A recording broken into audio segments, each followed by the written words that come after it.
edirsən, bu sadəcə səs deyil.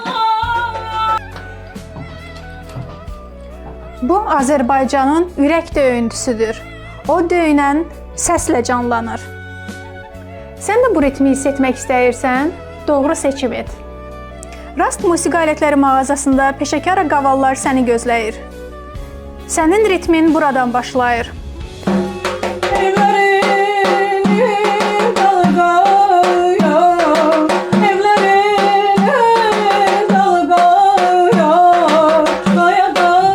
Bu alət sadəcə ifa üçün deyil, səhnəni yaşamaq üçündür.